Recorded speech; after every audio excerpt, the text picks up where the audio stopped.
Qual é a sua pata ou mão hábil? Se você é um humano, um chimpanzé ou um sapo, provavelmente a sua resposta é a direita. Esses são os animais cuja maioria é destra. Os outros, pelo menos até onde as pesquisas científicas descobriram, se dividem de maneira equilibrada. Mas de onde vêm os canhotos? O que faz com que uma pessoa seja canhota e quais são as consequências disso? Existem algumas teorias que dizem que a genética pode influenciar na definição da mão hábil da pessoa. Uma pesquisa levantou a suspeita de que o mesmo gene que pode levar a uma pessoa a ser canhota pode aumentar a sua chance de desenvolver esquizofrenia. Outra pesquisa aponta que um determinado gene leva a pessoa a ser destra ou ser livre para escolher. Não existe um único gene que influencia a mão hábil e, além do mais, a maioria dos estudos mostram que os fatores de maior influência são os externos, principalmente antes e durante o nascimento do bebê. Os partos difíceis e estressantes, por exemplo, dão mais chances para o bebê crescer e se tornar canhoto. Outros cientistas dizem que uma exposição maior do feto ao hormônio estrogênio durante a gravidez tem o mesmo efeito. A verdade é que ninguém sabe muito bem de onde vêm os canhotos. Por outro lado, a gente sabe muito bem o que eles passaram desde o início da civilização humana. Muitos povos e culturas atribuíram um significado negativo ao lado esquerdo. A maior prova está nas línguas. Em português, a palavra direito é sinônimo de justo ou correto, enquanto a palavra sinistro, que vem do latim para a esquerda, significa algo que devemos ter medo, ou até mesmo acidente, prejuízo. Essa ideia se repete em muitas outras línguas. Em hebraico, alguém desajeitado tem duas mãos esquerdas.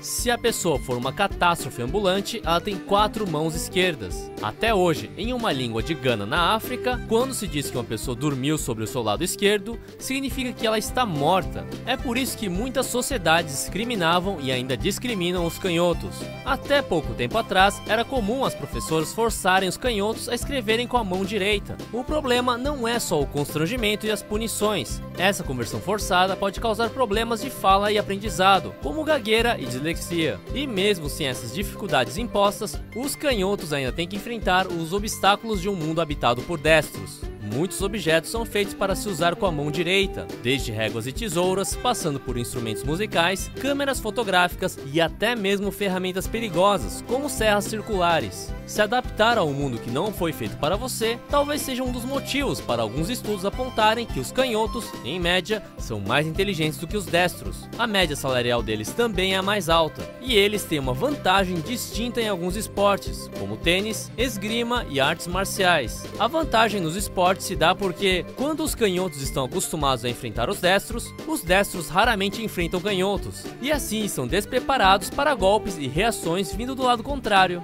Muitas lendas atribuem azar ao lado esquerdo. Quando derrubamos o saleiro, precisamos jogar sal por cima do ombro esquerdo, porque é por esse lado que os maus espíritos ficam bisbilhotando a gente. Não são todos que usam o anel de casamento na mão esquerda. Na Polônia, Grécia, Colômbia, Índia e muitos outros países, é comum a pessoa usar o anel na mão direita. Aliás, alguns séculos atrás, nem existia um lado definido. Existe um meme na internet que diz que os ursos polares são canhotos. Não existem pesquisas científicas que comprovem isso. Por outro lado, existe um estudo que demonstrou que a maioria dos gatos é destra, mas a maioria das gatas é canhota. O mais importante depois de tudo isso é aprender a não discriminar as outras pessoas, ainda menos por motivos que não afetam as nossas vidas. O azar ou os maus espíritos não estão do lado direito ou esquerdo, estão no desrespeito e no preconceito. Então não importa a mão que usamos, pois o coração é um só.